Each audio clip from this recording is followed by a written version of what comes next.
ساختمونی که میخواد از سرش باز کنه یا به خاطر ارزش زمین مثلا 4 تا پارکینگش رو تامین کنه قید موتورخونه رو میزنه، ضررش رو بعداً ساکنینش میکشن. البته کسی که از اول توی ساختمونی بوده که پکیج و اسپریت داره اون نمیتونه موتورخونه رو درک کنه، یعنی محاسن موتورخونه رو اصلا نمیتونه درک کنه، مثل کسی که از اول بین سوار نشده و دیگه بدونه.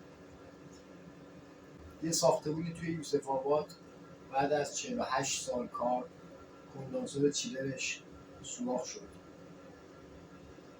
مجبور شدیم تعمیر بکنیم. نه فقط کندانسور، کل موتورخونه رو بازسازی کردیم، فرسوده شده دیگه، لوله‌ها، کلکتورها. همه واحدها هم از قدیمیای اونجا بودن، از اول اونجا بودن، به جز یکی دو تا واحد. به سختی پول جمع کردن، باز نشسته بودن، هزینه‌ها سنگین بود. یه واحدی گفتش که من میخوام مستقل، میخوام جدا کنم، پکیج بذارم، اسپریت بذارم.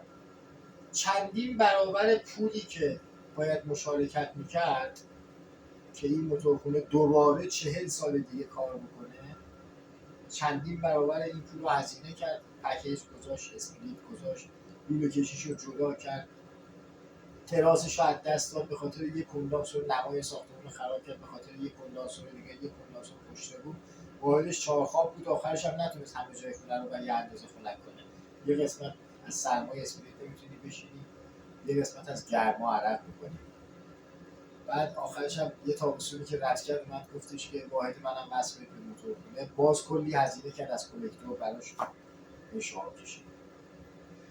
سیستم مستقل، سیستم موتورخونه، سیستم پکیج اسپریت تنها حسنش اینه که دست خودتونه، کی روشن کنید کی خاموش کنید، وگرنه معایبش رو تا صبح میتونم بگیرم. اونم به خاطر اینه که مشارکت نمی‌کنن، میگه اون شارژ نده منم نمیدم، یا من الان سردمه میخوام موتورخونه راه بیفته.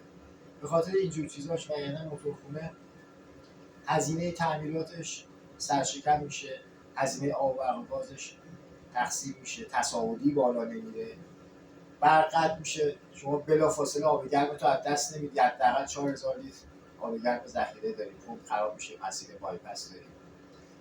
موتورخونه بده به خاطر اینکه 4 تا پمپ میدی موتورخونه میبینی خراب شده، رزرو یکی بوده اونم خراب شده، بهش نرسیدن، اون یکی هم آوردن تو مدار، یهو همه با هم خراب شده، کل سیستم خوابیده. شما زاپاس ماشینت هم اگر پنچرشو نگیری تو جاده میذارنت دیگه، بعد میگی ماشین به درد نمیخوره. موتورخونه برای این بده که طرف شیرفلکه ورودی واحدش اصلا نمیدونه کجا هست، چه برسه به اینکه سالی یه بار باز و بسته بکنه.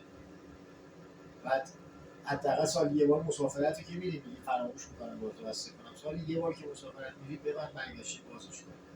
یه لوله‌ای تو خونه‌ش میتره که شیرفلکه آب بند نمیکنه، قفل شده، بعد بیرم موتورخونه ببندی، آبو تخلیه کنی، کل سیستم بخوابونی به خاطر یه واحد.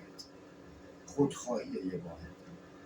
برای همینه که میگم موتورخونه بعد سیستمایی که میخوان از سرشون باز کنه، حالا به خاطر ارزش زمین 4 تا پارکینگش رو تامین کنه، قید موتورخونه رو میزنه، وگرنه هزینهش نمیگم توی دراز مدت، تو 2 سال اول بهره برداری ساختمون تمام هزینه ها رو در میاره.